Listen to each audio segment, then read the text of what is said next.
I'm trying to think what I have. I mean, Right? yeah, exactly. Where am I putting this? Just put it wherever. I feel like that's for drunk history. Right. Oh, man. Talk about it. So, Colin, we are working on a project that is exploring how entertainment experiences, new technologies are influencing how people share, interact, Yep. or discover their programming. Great. So that's just the broad scope Right. of the project. Just a little And we have some, kind of very general questions. Okay. Just kind of maybe Yeah. you've had a chance to take a look at what I looked at it Colin's- briefly. I mean, yeah, if keep prompting me because I'm Sure. sure I'll run, on and on and on and on, and I'll come up with things to say. But No, you're not just keep interjecting. Excellent. Perfect. Will You're in do. the shop. Yeah. Some of the things that we're This noticing are shot, so things like it's not gonna be like social, obviously, Mhm. multitasking, Right. multi-screen, Mhm. these different immersive media experiences, Right. and this idea of interactive storytelling. So we're Okay. kind of, I think we're going to go with the truncated version of what we would normally do, just because I course. understand you have a time restriction. Yeah, it's fine. Maybe we could start with just so your Mhm. job is working with social. Yep. And so what are some of the interesting things that you're seeing, some of the insights that you're... Sure. I mean, I'm focused in a big media company on social media, Mhm. focused primarily on the paid media side of the equation. So the amount of money that's coming into platforms like Twitter and Facebook for brands and companies to generate amplification around their content and reach audiences with their content is really the wheelhouse that my team sits in. Growth is off the charts. If you look at the numbers coming into Twitter, whether their revenue is $600 million this year and $1 billion next year, or $4 billion of ad revenue going into Facebook, money needs to be spent by brands for people to see content. And so there's just a whole slew of activities around that paid media that we help guide brands on. I can imagine. And so within that, so you're given this task of helping a brand speak to its customers in a better way. Right. What is your strategy, and what is your thinking when you try to reposition a brand in a conversation with people who is it interjecting in a community that's already that already exists, or? It's really focused around amplifying content that they're creating and putting it in front of the right audiences. So with paid media, we're thinking about targeting, and we're thinking about audience buckets, and how can we reach people who might be interested in this content, because we know that without that paid media now, only a small percentage of even your own fans will see the content. So you really need to put kind of fuel behind that content for it to be seen. That's great. And so is it something that you're learning from the group who you're trying to promote from? So does social offer this opportunity to gain insight into your consumer? Definitely. Especially if you're thinking about, our side of the business is media and the amplification part of it. The creative agencies and the creative content side of the equation, there's so much data coming from social, specific consumer behavior, insights, what they're talking about, what they care about, what they're interested in. It's like the biggest petri dish you could ever ask for. The question is, or the challenge is, figuring out what data is really important and analyzing and understanding how to turn that into smart insights that can become good creative concepts. And so the data's out there and the information's there. It's just a matter of leveraging it and figuring out how to use it. Have you personally been involved with something that you felt went well? Like a branded company like Pepsi, who's trying to figure out how to get people to engage around content when people don't want to talk about a can of soda water, right? So what's going to be interesting for them? And their focus is music. And they've got a new proposition called Live for Now, which is about really living in the moment. And so testing what type of content around living in the moment and around music and around entertaining affinities and interests for brands that people actually care about. And social gives us this opportunity to just continue testing. And so it doesn't always have to be right the first time. Try it, learn, figure it out. It's really becomes this iterative process. So it's been really successful for us. That's excellent. You're doing an excellent job so far in terms of me not having to ask you to repeat things, but repeat them at the beginning. I may actually ask Yeah, you should. for elements of the questions. Yeah, that's fine. And I may interrupt you at some point You just could. to rephrase, but as I said, we're so Yeah. far so good. Okay, good. So I'm going to move into some of the more broad questions which we've prepared. We're trying to Yeah. we're building a 3 to 5 minute video. Yeah, I get it. And so we've been asking the same questions Mhm. from people just to gain some continuity in terms of the Mhm. what we're trying to discuss. Okay. Sorry, before we move on, can you just, at the beginning, like, introduce yourself? Sure. I think we might have skipped that question for you, just kind of like Yeah. say your name and like a sentence or two about Sure. what you do. Sure. Should I be facing the camera or should I be facing you? Tim. Okay, good. I just want to make sure. Don't face Yeah, I me. just want to make sure. Hopefully it's not too Yeah. uncomfortable. Actually, should I look at Alex? Right? Yeah. Cool. So I'm Colin Sutton. I run social media at OMD, a media agency within the Omnicom family. Can you do that one more time to Tim directly? Sure. I'm Colin Sutton. I run social media within OMD. It's one of the primary media companies, media buying agencies within the Omnicom family. Perfect. So just to backtrack, just was informed that we missed the last part about Sure. testing Yeah. and social media offering this Yeah. nice testing ground for Yeah. So thinking about brands and understanding how to create the right content for consumers, social media provides so much data. There's so much opportunity to test and learn, and it doesn't always have to be right the first time, but with platforms like Facebook or like Twitter or Instagram or Vine or any of them really, like we can put content out, see what's working, you look at the data behind the content, figure out specifically what people are interested in, and continue to test and learn and optimize and just kind of iterate on what really works. Great. Yeah. Perfect. And so now onto some of the broader questions. Sure. Which consumer behaviors do you think are having the biggest impact on the entertainment industry? We touched on a few, multitasking, is it Mhm. social viewing, everywhere streaming, et cetera. So what catches your Yeah, I mean, to me, I think people are starting to live in the stream and with their thumbs. So it's mobile handsets and it's the content that they can look at in the stream, whether they're thumbing through Instagram or thumbing through Vine or thumbing through Facebook. Like, it's changed the attention span of consumers. So whereas entertainment was sitting in front of a television for numbers of hours or sitting in front of a movie screen for a couple of hours, now consumer behavior and attention span is shortened because of this lifestyle that we live and this consumer behavior. So I think that's really changed the way that we need to create content. It's really just changed the nature of entertainment, really. Yeah, I was going to say it must absolutely affect the way you think about delivering content if it's going to be viewed maybe at a short time. That's right. But it probably also opens some opportunities as well, I would think. It does, and specifically for brands, but also for entertainment companies and entertainment platforms and entertainment brands, they need to think about bite-sized content because they need to think about capturing somebody's attention in the moment and understanding that it's going to be gone in a second. And so it just changes the way you have to create content. Absolutely. Drastically. That's great. So we touched on mobile, but what new technologies and platforms do you see driving the biggest changes in the way people consume content? Yeah, I mean, I think about myself and I think about Netflix, right? And think about binging out on television shows as such a drastic departure from the days when you'd watch 24 and you'd watch one episode and you'd have to wait 7 days, right? And you'd tune in at that specific time. I mean, even pre-DVRs. So DVRs started changing everything. To me, Netflix and streaming and iPads have revolutionized the way we consume content. Is it something, there's obviously the on-demand nature. Mhm. What impact does that have on just more traditional media, having those outlets? Yeah, I think we have to realize that people are going to take it where they want it and when they want it. So people have to create content for consumers to consume wherever and whenever, whether it's on a mobile deck or on an iPad. Just changes the whole structure of what's being made, how often it needs to be released, how release schedules work. Like thinking about House of Cards and Arrested Development and networks thinking about launching all of a series at one time was unheard of a year ago or 2 years ago. And so I think that's a huge change for us. And so I'm sure that I feel like that would have an impact on the social side of if you're consuming content on demand. Mhm. It doesn't necessarily become a live event anymore. It doesn't Right. become that social experience. Mm-hmm. So how do you see that on-demand nature of this content Mm-hmm. affecting the way that people are engaging socially?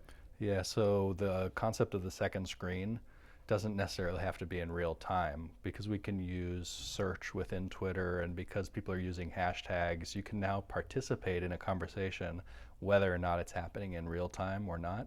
So the second screen itself created this opportunity for people to look at television and also have Twitter out and creating Facebook posts and tweets and all this activity, which really started as a real-time experience and still happens in real time quite a bit. Like after every big VMA show, Super Bowl, you'll see the number of tweets per second. You'll see the velocity of that participation is massive. But if it's on demand and I'm watching Arrested Development Series 4, Episode 2, I could still use a hashtag Arrested Development and participate in that conversation. It doesn't have to necessarily be in real time. That's great. That's absolutely fantastic. In terms of the device and entertainment ecosystem, so we touched on multi-screens, obviously. How do you see the essential components of this ecosystem all fitting together?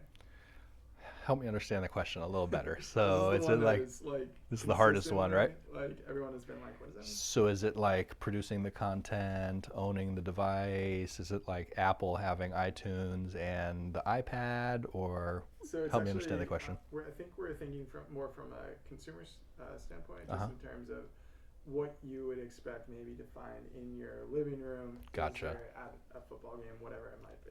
Right. Yeah, I mean, there's so many devices in people's worlds right now. I think about what I have, and I'm watching TV. I've got my iPhone where I'm texting with people. I've got my iPad where I might be participating in a social platform. My Kindle's near me because I like to read. I may not do that while I'm watching a football game, but the Kindle's an interesting device and an important one, very specific to a user behavior or my love for reading. I use my iPad for streaming a lot of content when I'm not in front of the television. My phone has apps that I can use for value, navigation, maps. So I feel like phone is important. Tablets are becoming more and more important. Still love my TV. It's big. It's in my house. It's in HD. And then things like Kindle, I feel like for other specialty uses, probably more devices will continue to start happening. Maybe throw in like a fuel band for my health and a Fitbit, and so I think there's a lot of them and a lot more coming probably. That's great. You moved right into wearable technologies. How do you see those becoming more integrated into your life? Yeah, I mean, it's great that it started from a standpoint of health, right? So wearable technology for me, starting from Nike Fuel Band and seeing like how people's lives have actually been changed just by counting, right? Or, I mean, they had pedometers back in the days, but nobody was necessarily going to put that on their waist and track their steps. But whether it's the fuel band, whether it's like an app that tracks how many steps you're taking, like I'm seeing friends slim down.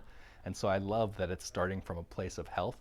I just wonder where it would go next. I mean, maybe as part of that health conversation, there's the sleep apps, right? That's sort of not necessarily a wearable technology, but is really impacting like important pieces of your life. So it's just exciting and fascinating. It really is, and Yeah. it seems like that could be in certain elements. I mean, there could be this gaming, gamification, so it almost becomes a form of entertainment Absolutely. in itself. Yeah, I think the fuel band is a great example of that, right? Gamification and the public or the social input or the social peer pressure that comes along with everybody tracking the amount of activity you're taking, and competition to see who's taking as many steps. I mean, it's genius how that all worked out. Absolutely. Yeah. Do you feel so? I'll stick on the script. How will the explosion of new channels and platforms like YouTube, Vine, Amazon impact content distribution and discovery? Sure. I mean, content is distributed everywhere now, and you see films come out that are launching in real time on iTunes as they're coming into the theater. So I think there's a real divergent distribution plan that's happened. You see, people thinking about YouTube and launching trailers early, and just create so many more opportunities for getting eyeballs and engagement and activity. So I don't know if that necessarily answered the question, but I think it does. I'm curious to what extent you feel some of those efforts are effective, or how maybe you could break down one of those channels that you Sure. feel is more effective than another. Yeah, I mean, I think like leveraging YouTube as an example for distributing content before a movie comes out, just as one example. So many opportunities for people to see and get involved in exclusive content, in trailers, and there's shareability that's kind of built into all of that. So as a studio or as entertainment or content creator, we can actually test, going back to like testing and learning and seeing what's working and what's not working based on how many comments and what kind of engagement we're getting and what kind of sharing we're getting. So I think the feedback loop that we have through those channels, YouTube as a good example, Facebook as another one, has just changed the point of view of content creation. It's great too, because I feel like releasing, say, a movie trailer would open up the possibility. We've been talking to some people about how the content is a way to express something about yourself, when the act of sharing is really just a self-reflection in some ways.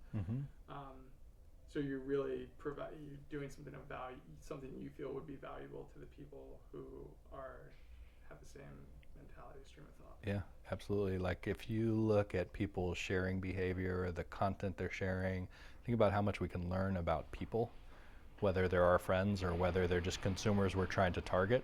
Kind of back to the conversation around social data impacting what kind of content we create.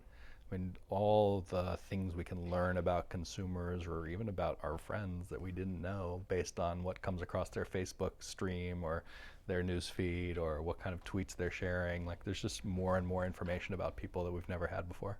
Excellent. Yeah. Thank you. So within this multiple channels, platforms for creation and subsequently discovery, what do you think the role of amateur creators is and how they fit into this ecosystem? I mean, they're fueling the growth in all of these platforms. So if you look at the growth of Vine or the growth of Instagram, sorry, I'm going to repeat the question. Actually, that's because you're going somewhere I really wanted you to take it. So amateur creators are fueling. Amateur creators are fueling the growth of platforms like Instagram and Vine and taking them to places we would have never imagined before. I mean, just the volume that's happening there. So, to create entertainment for all of us, it's amazing, right? There's all these people creating all this great content that we can share and see and participate in.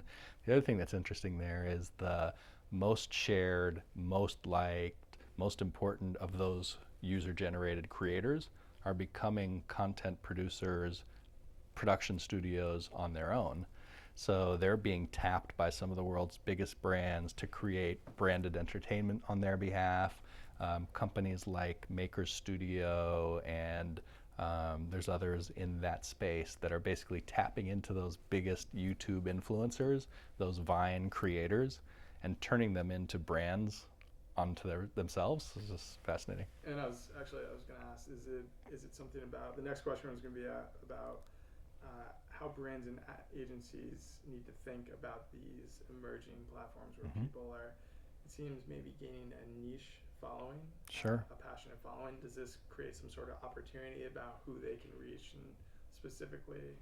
Yeah, I mean, all these platforms and all these channels makes a really challenging world for brands in terms of communication, because we interact as consumers in such different ways with Vine and Twitter that we do with Facebook or that we do with YouTube. So the most successful brands that we see, like a good example would be somebody like GE, which is not a brand you would necessarily think about as an amazing content creator, but they really focus in on the power of each of the platforms and create content specifically for each of them.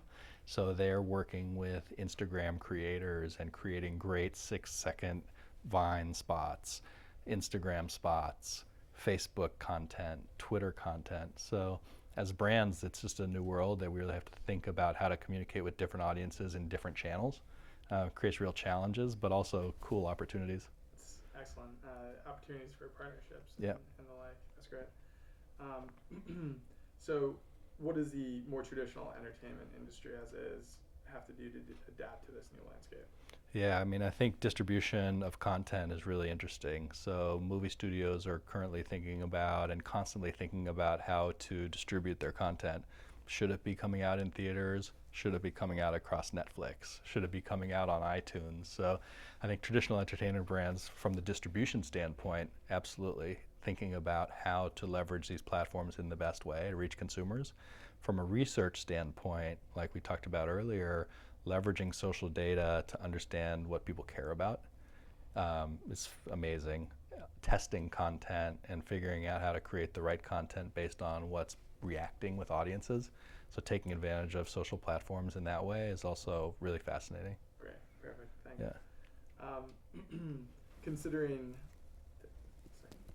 the mix of channels and technologies, what do you feel the entertainment experiences will look like in the future? Will they be more immersive, interactive, personalized? Yeah, I think entertainment experiences in the future, a couple things. Like one, I think the amount of interactivity between screens is going to be amazing. I think we're already seeing, whether it's Vigil or some of these other second screen experiences that are happening on your iPad while you're watching TV. I think that's going to continue to grow. It's going to get confusing because there's going to be things on your phone, things on your iPad, things on your TV. Part of the reaction to that might be moving back to a more analog state of entertainment experience. So I think we'll probably need both of those things. We're going to need detox. We're going to need to continue going to movie theaters and turning off everything and watching the big screen, you know. And as much as we talk about all these new screens and platforms and experiences, like television isn't going away. So I think television will remain a constant in our worlds. That's great. I feel like you should just say that. Television isn't going away. It's not going away. Yeah, television is not going away. Excellent. Yeah. So our audience will be very happy to hear this. Good. Good. So but within that, and I feel that's been echoed across a couple of the conversations that we've had today. There's going to need to be that respite. There's going to need to be that analog place. Right? Yeah. So I'm just wondering, how does technology facilitate maybe that type of interaction? This is happy. So. Right. So how does technology facilitate more of a quiet, happy place? Yeah. How does it get us break these kind of pushes us to do new things or experience more face-to-face social interactions? Yeah, I mean, in that way? Yeah, I think so. I think the more we're stuck in our mobile decks and our Twitter feeds and our Facebook news feeds and texting all day long, the more need there is for turning it off and shutting it down. Even think about my own experience about coming home and at least making it a priority to sit down at the dinner table and have conversation with my family and people that are important to me, because it's exhausting. Like, our lives are wrapped into small type on small screens, and so the ability to like use that to take a step back and turn it off just continues to get more and more important. Excellent. Thank you. So do our audiences expecting, we just have two more questions. Yeah, it's all good. So our audience expecting their entertainment to become more personalized? Yeah, absolutely. So I think, with Netflix, with Hulu, with YouTube, with Vivo, we can call up content that we want on demand at any time. So people are going to continue to expect and demand content that's personalized for them, and the platforms that can deliver it to them at the right time that they want it. What do you think the dangers are in personalization? Yeah, so maybe if content gets too personalized, do we lose the opportunity for creatives to create what they really want to create? Do they go down a rabbit hole of thinking about too much data and too much personalization? That's probably a risk factor. Absolutely. Yeah. And how would personalization, I suppose, and you just spoke to this, but how does it specifically impact the storytelling experience? Yeah, I mean, I think it's enhanced the storytelling experience. So personalization and all of the platforms that we've been talking about, iPads, technologies, Vine, Instagram, I mean, the opportunity for storytelling as a person, as a personal brand, as an entertainment brand, as a consumer packaged good brand. I mean, we've never seen as much opportunity to tell stories. And because there's so much content out there that we face every day, the bar is raised pretty high. So these platforms have helped, make brands tell good stories and actually tell great stories so that they break through. Excellent. Yeah. Do you have, if you were to put yourself in the shoes of a more traditional media outlet, what would you be thinking about? What would be the challenges you were thinking about, and then maybe what would be the opportunities that you were looking for? Yeah, I mean, I think if I was in a traditional media company and I was thinking about new platforms, the first thing I would do is test everything that came out. So become aware and become a practitioner within all of the platforms so that you know what is actually right for you and what's not. I think people are quick to diss or quick to write off new platforms without really experiencing them. And you never know, Snapchat is going to be the next Twitter, or Vine is going to be the next Facebook. So I just think testing and participating and being open would be kind of the things that I would be thinking about. I would stick with my roots and know that as a traditional media company, there's still a lot of power there. But consumers are looking for content in new ways. They're looking for experiences in new ways. And if you want to remain at the top of your game, you're going to have to participate with consumers in the ways that they want to participate. That's great. So you really got to be aware of the ways that people are viewing different an experience. Does that require learning? Is it learning from other campaigns? Is it? Sure. Yeah, I mean, I think, brands have to continue watching best practices, seeing who's best and learning from them and just not being afraid to fuck up. Excellent. Yeah. Do you have any final thoughts? Because I think we're probably coming up on 6. Cool. No, I think we covered a lot of ground. We did, yeah. Yeah. It was excellent for us. Cool. Good.